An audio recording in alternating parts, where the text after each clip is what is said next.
I'm from Ecuador, and I'm a mechanical engineer by profession.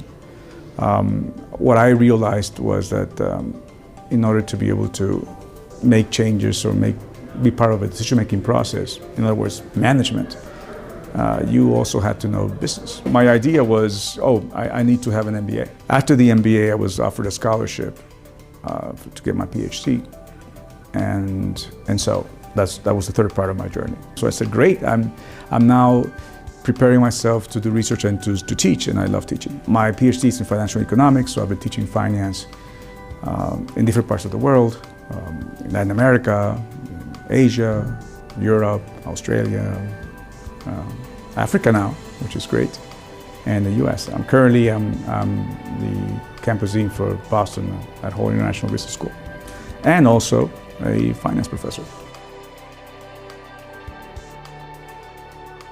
For me, it has been a pleasure. The group is very collaborative, very dynamic, very positive, right?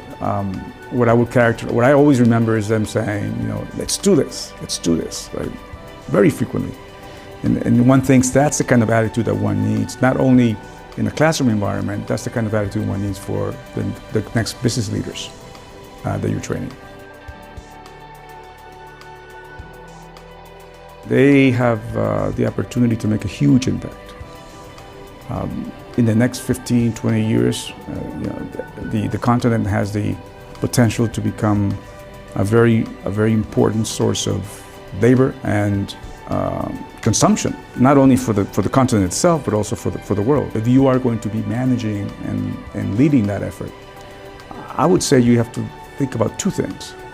The first is continue to challenge yourself to adapt current knowledge to the African reality. As leaders, you very frequently have to make decisions that have a financial impact, but you cannot be the expert in every single field. If you're talking about finance, remove yourself from the financial jargon of sorts, right? Or the rules of thumb that one hears, and always force yourself to ask about the practical implications. Don't just look at it from the metrics perspective, but actually say, okay, what does this metric mean? What does it mean to have a certain, profitability? What does it mean about our revenue growth? What does it mean about our cost structure?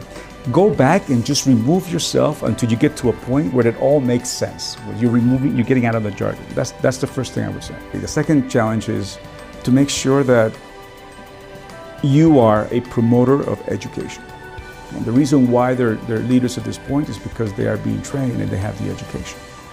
So their responsibility is also to make sure that continues, because the level of education in this continent's population, and for that matter in any other part of the world, but especially here, is going to be a primary factor in what happens in the next 10 to 15 years, and whether that potential is actually achieved. So the question I would ask is, and let me direct myself to the camera, is what are you doing to make sure that there are others like you?